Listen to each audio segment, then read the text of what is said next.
അങ്ങനെ കാത്തിരുന്ന് ആ ദിവസം വന്നു. അതെ, കാത്തിരുന്ന് ദിവസം വന്നു. ഏതാനും ഒരു മണിക്കൂറുകൾ മാത്രമേ ഉള്ളൂ. എന്താ അവസ്ഥ? 101% വിജയം ഉറപ്പാണ്. ഉറപ്പാണ്. അത്ര ആത്മവിശ്വാസമുണ്ട് ആലപ്പുഴ? എനിക്ക് ആത്മവിശ്വാസത്തിന് ഒരു കുറവുമില്ല. കാര്യം ഞാൻ എത്രയോ ഇലക്ഷൻ കണ്ടതാണ്. എനിക്കറിയാം ജയിക്കും ഉറപ്പായിട്ടും. ഇന്ന് രാവിലെ എഴുന്നേറ്റിട്ട് എങ്ങനെയുണ്ടായിരുന്നു? മനസ്സെന്തായിരുന്നു? മനസ്സിൽ സത്യം പറയാമെങ്കിൽ വൈകി ഉറങ്ങിയത്, പക്ഷെ വളരെ നേരത്തെ എഴുന്നേറ്റു. കൂളായിട്ട് നമ്മൾ സാധാരണ പതിവ് പോലെ തന്നെയുള്ള കാര്യങ്ങൾ, പ്രാർത്ഥനകൾ അതെല്ലാം നമുക്കുള്ളതാണ്. അതൊക്കെ ഇത്തവണ ഉണ്ടായി, എപ്പോഴും ഉണ്ട്, എല്ലാ ദിവസവും ഉണ്ട്. അത് ഇത്തവണ ഉണ്ടായി. അത് കഴിഞ്ഞ് നേരെ ഇറങ്ങി ഇവിടെ വന്നു.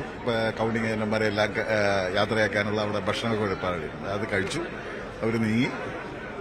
ഇനി മോളൊക്കെ വന്നിട്ടുണ്ടോ? എല്ലാവരും വീട്ടിലുണ്ടോ? മോള് വന്നിട്ടില്ല, മോൾക്ക് പരീക്ഷയൊക്കെ ആയതുകൊണ്ട് അവിടെയാണ്. വേറെ മോന അങ്ങാണ്. എവിടെ ഇരുന്നാണ് ബാക്കി വോട്ടെണ്ണലിന്റെ വിവരങ്ങളൊക്കെ ഞാൻ മുൻകാലങ്ങളിലും എല്ലാം കൗണ്ടിങ് സ്റ്റേഷനിൽ നിൽക്കാറില്ല. പാർട്ടി ഹൗസിലായിരിക്കുക. പാർട്ടി ഏരിയ കമ്മിറ്റി ഹൗസിലോ DC ഹൗസിലോ ഇരിക്കും. ഇന്ന് എവിടെ ആയിരിക്കും? DC house. അപ്പൊ എല്ലാവിധ ആശംസകളും. Okay, thank U.